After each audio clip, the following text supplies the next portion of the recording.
guys, this is Anisha from Dili Rouge, and today I'm going to teach you about how to use Oytra polymer clay. It's not rocket science, trust me, and it's not very different from the other brands that I have worked with.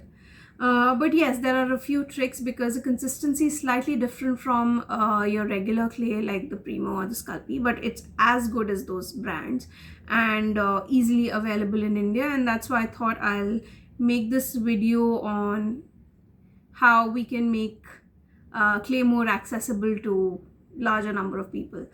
So today I'm going to talk about conditioning Oytra clay, because I know many of you reached out to me saying that the clay is too soft, it breaks very easily. I burnt my clay, it burns too easily, it melts in the oven. There are a lot of issues that many people have faced, and the key to polymer clay, regardless of what brand you use, depends on the technique, the basic technique, and prepping the clay before you start using it. So polymer clay is not like your air dry clay. Polymer clay requires a little bit of working with it, and it requires a lot more attention before you can start using it for creating. The very first thing that you need to do with clay is conditioning it. Conditioning means that you are working up the particles that are there that make the clay. There are chemicals, there are plasticizers, there are mica powders in metallic clay, there are gels, there are a lot of things that get added to polymer clay to make it the way it is, and which is why you need to condition the clay. So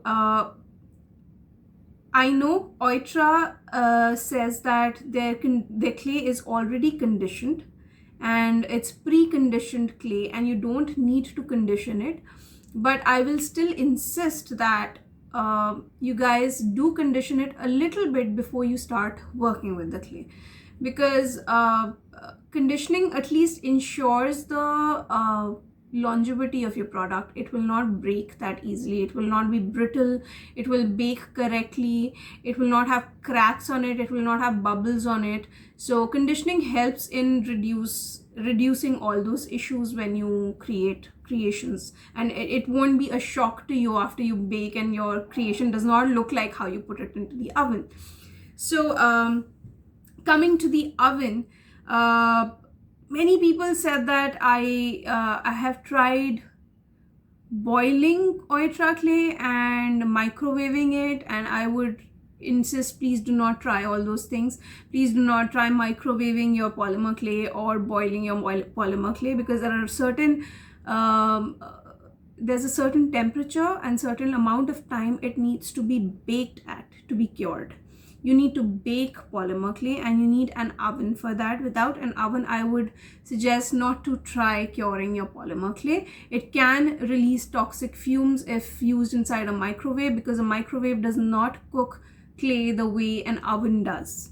So please do not try that. I will be making another video on the baking of polymer clay, but I'll stick to just conditioning and prepping your clay before you start working.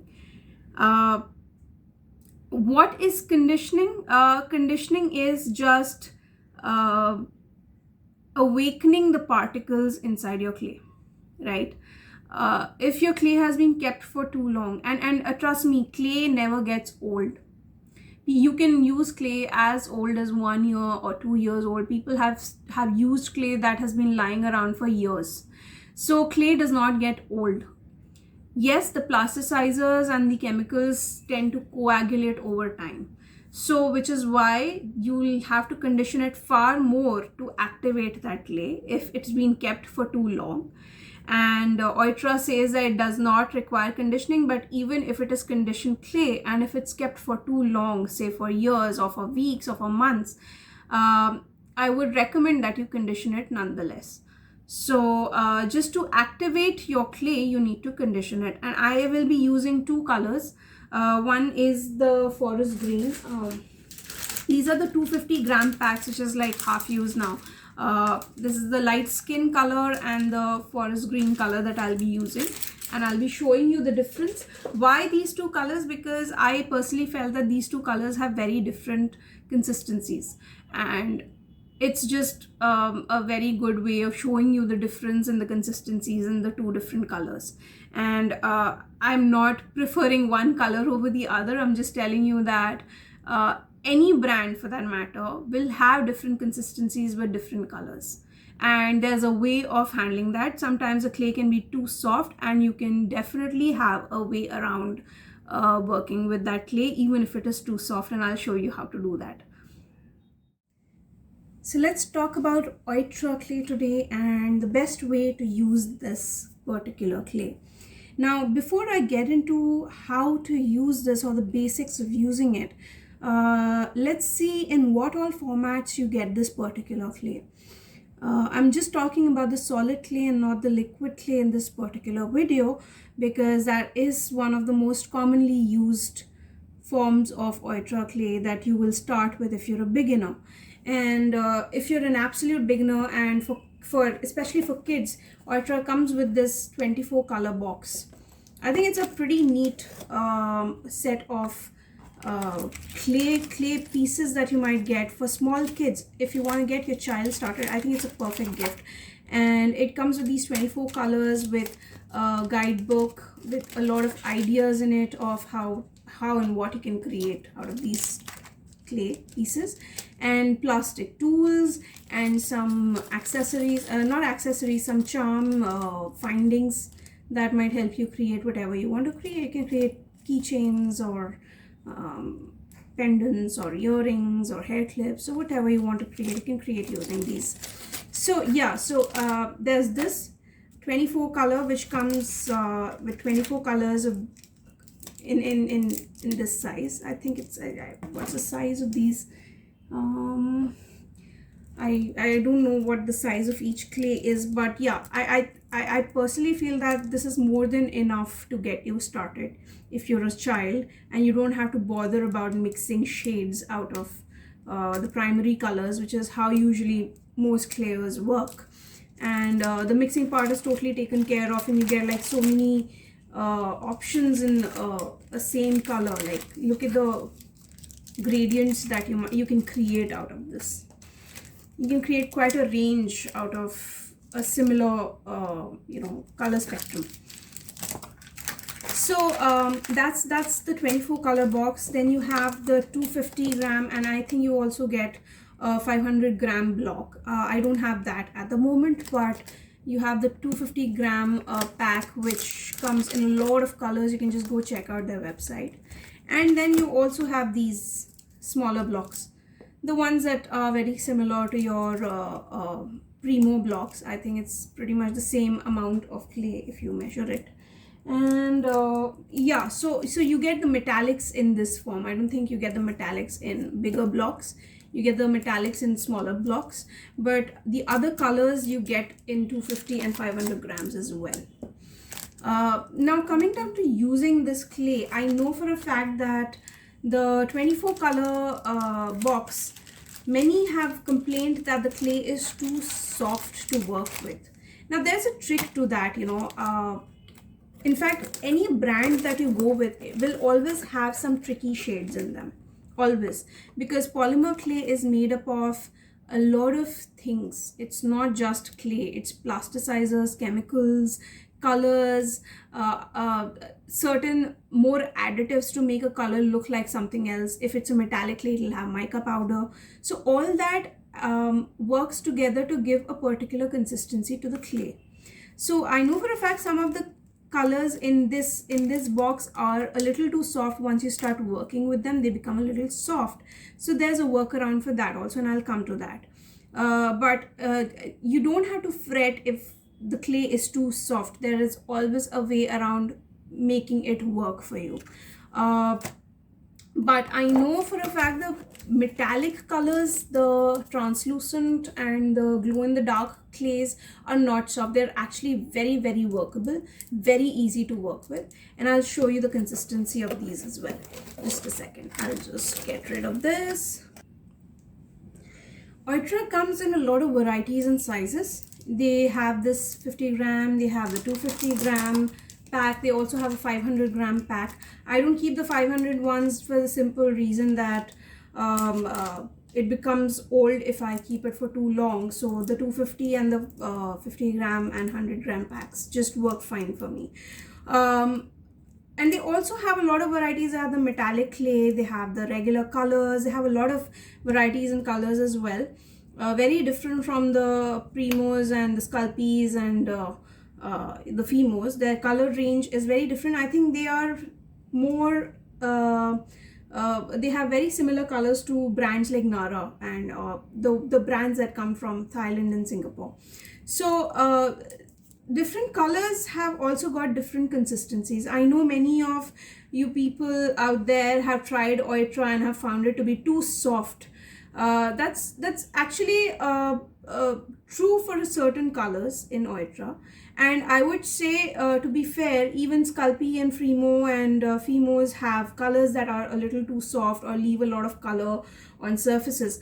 That's just because how the clay is. The clay has been created using a lot of chemicals, a lot of additives to give it a certain color and feel, right? Like for example, the chemicals that go into creating a forest green will be very different from the chemicals that go into creating a light skin color, which is why the consistencies will vary from clay to clay. So there is always a workaround to that. Now, if you see this clay, it's not conditioned properly. So I will be conditioning it right now. If you see these cracks coming on the clay surface, this is a sign that the clay is not conditioned. It needs to be conditioned. Even if Oytra says that it's pre-conditioned, it's already conditioned clay, I would still recommend all of you to please still try to condition the clay before you start working with it, for the simple reason that after baking the clay, there's a high chance your clay might be brittle because it has not been conditioned well. It might break easily. It might have cracks coming on the surface after breaking. It might, not look and feel the same way as it should if it were conditioned otherwise. So I will condition this clay and I'll show you. So I use a pasta machine for conditioning my clay, of course, but since this video is for beginners, I want to emphasize on the fact that you guys do not need to invest in expensive machinery like pasta machines to actually work with polymer clay. You can very well use a simple acrylic roller, to condition your clay. Acrylic roller and a craft knife. I'll tell you why you need a craft knife. It's a very important tool to have, or you can even use your regular blade, a regular blade to while conditioning it, and I'll just show you how you need to use it. So I also have this blade. I think even Oytra has the 4-inch and the 8-inch blades available with them. This is the blade that I use for working with my polymer clay. These are basic essentials. An acrylic roller and a blade are basic essentials when you're working with polymer clay. So I won't be using this. I'll be using my craft knife to show you why I use a craft knife to condition my clay. When I condition my clay, I always fold it into half and ensure that there are no air bubbles getting trapped in between when I do so. So what happens if air bubbles get trapped in between the layers of the polymer clay, any brand for that matter? When air bubbles get trapped and you bake the clay with the air bubbles trapped in between, the air will try to escape. And when that happens, you have a bubbled surface on the top, and that does not look pretty. So which is why you need to let the air bubbles escape. When I use my acrylic roller, can you see how there is air being trapped in between? And that will not escape till I make an effort to get rid of it. So if you see, there's air bubble getting trapped in between. That's when my craft knife comes into play. I will make the slit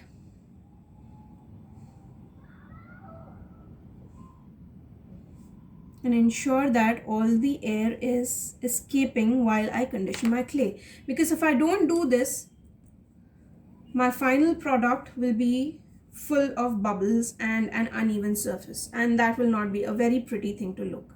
So you need to do this. You need to let the air escape when you're conditioning your clay. And I continue conditioning my clay by just folding it into half, ensuring no air is getting trapped in between, right?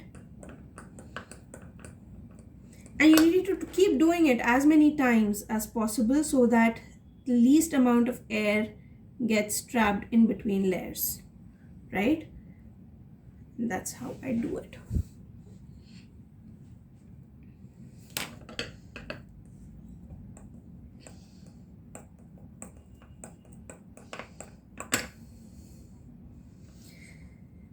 This can be very tiring, and that's exactly why I use a pasta machine. But for beginners, I would still insist that you don't need to invest in one. Can you see this? The clay is still cracking. That means the minute it stops cracking, that means it's fully conditioned, right? So I need to keep conditioning it till it is completely rid of cracks and it's completely soft and easy to work with. So I'll be back and I'll show you. I'll condition both the skin color and the green color, and I'll show you the difference in the consistencies of both the clays.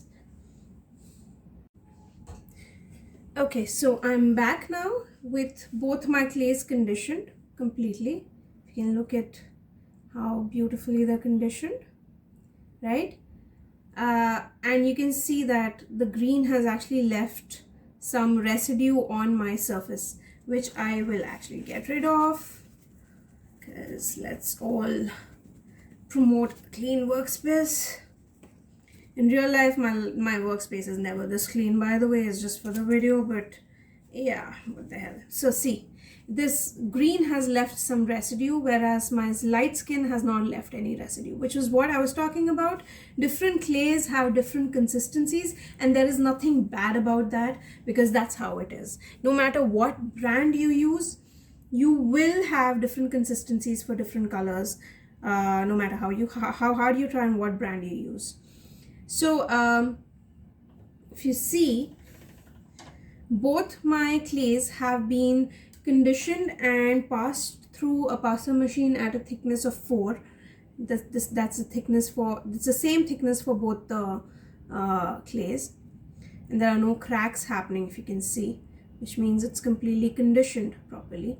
And I've tried to get rid of as many bubbles as possible, but ensure even while working with the polymer clay, any brand actually, it's a good practice to get rid of as many bubbles while you're working with it before you put it to bake, because there's a high chance this might lead to a bubbly surface if you don't get rid of the bubbles. But now, coming back to the consistency of both the clays, if you see, the light skin is far more easy to handle. It's not sticky. It's not as glossy as the green one, which means that this probably has a little more plasticizer in it than the light skin one. So this is a lot more easier, and it's already ready to use. I can start using this for whatever purpose I have conditioned it for. But some might find it difficult to work with this clay because it's a little too soft. What do you do with extremely soft clay now? I have conditioned it, but it's leaving fingerprints very easily on the surface. It sticks to surfaces very badly. It's leaving clay marks. It's leaving color stains everywhere, which you cannot get rid of course, but you can definitely make it more workable and easy to work with. And the trick to that is called leaching. What do you mean by leaching? Leaching means you can see how glossy the surface of this clay is. It's a sign of a lot of plasticizer in this particular color. I need to reduce the amount of plasticizer in this color, and to do that I have to leach it. How do I leach clay? All I have to do is just put it on a sheet of paper and ensure that the sheet of paper is completely blank and it's plain white paper. You know, the regular printer sheets, the A4 printer sheets that you get, you can use those. That's what I'm using here. And it should be completely plain. It should not have any print on it. And why you should not have any print on it is because, especially if you're using a light colored clay to leach, or even just work on a piece of paper, there's a high chance the ink can get transferred onto your clay, and you don't want that, which is why I'll advise never to use printed paper for leaching your clay. Always use plain white paper. And I'm going to place the clay on top of it. Just yeah. So I have to suck out basically, or soak the plasticizers out of the clay, and I create a clay sandwich. Again, this is completely blank on both sides, and press it, right? A lot of times the clay need not be leached for very long. I have worked with other brands that require a lot more leaching. I have leached my clay for almost 8 hours, sometimes even 12 hours. But I feel that this particular brand does not require so much of leaching. And you can probably start working with it after, say, an hour of leaching. Even 30 minutes of leaching should be good enough. And I'll show you how it makes a difference in the texture of the clay that you're working with. And remember, once you leach the clay, you have to condition it once more to make it workable, because the plasticizers have been leached out, have been soaked out of the clay, and which is why it will probably lose the consistency that it's supposed to have to be workable clay. So you'll have to work it up a little more and then make it workable for you. So just sandwich it between two pieces of paper, and what you can do is you can place some weight on it. You can place like a book on top of it to give it some weight. What I do is I decide in advance what colors I need to work with, and I will leach all of them together and place like a book on top of it. What it does, it creates weight and it helps in fastening the process of leaching. So I'll leave this and I'll come back and I'll show you how the consistency has changed of the clay and makes it more workable.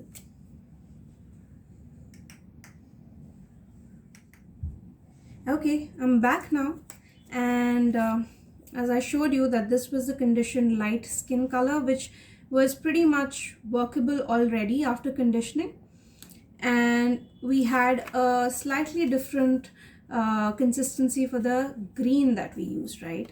And I leached the green clay between two pieces of paper that you can see, and I placed some weight over it. If you can see that the leaching has already started, and I have leached it for roughly 30 minutes now, and the paper can already be seen soaking up the plasticizer from the clay. Can you see that on both the sides? So what I'll do is now I'll remove the clay from the paper. If you see, there's this huge stain that has been left behind on the piece of paper. This is a sign that the clay has been leached, which is why you should never leave your clay on a sheet of paper for too long. Because if you do that, it will start soaking up all the plasticizer from the clay if it is already well conditioned. Since we needed to suck out the plasticizer out of this, it does not hurt me much, but I will never make the mistake of leaving my well-conditioned, ready-to-use clay on a sheet of paper. Otherwise, it will get leached out of all the important plasticizer that helps bind the particles of the clay. And if it gets over-leached, so you have to ensure that you don't over-leach your clay either. If you over-leach your clay, a lot of the plasticizer that helps bind the particles of the clay will get leached out, and again your clay might get brittle after baking because the plasticizers are not there to bind it together. So just be sure, keep checking on your clay. I have just left it on this sheet of paper for say 30 minutes and it's very well leached already. I don't think it needs to be leached more. If you can see, the glossiness is gone. Can you see that? And it's back to the cracking self it was, which is a sign that the particles have been well soaked out, like the plasticizer particles have already been soaked out, and it's far less glossier and less sticky to my hand. It's not sticking. See, it's just gliding over the clay. It's well leached clay. And now I can just condition this and start using it like any other clay. This is actually a very good consistency of clay to work with. It doesn't seem to be sticking to my hand at all, if you see. And I'll show you how the clay was earlier. It was sticky. It was very sticky and very soft. But now after leaching, it's become workable and it does not stick. And it's not, you can see that my fingerprints are also not coming on top of the clay surface. So that's how you condition clay or leach clay and prep clay before you start creating with it.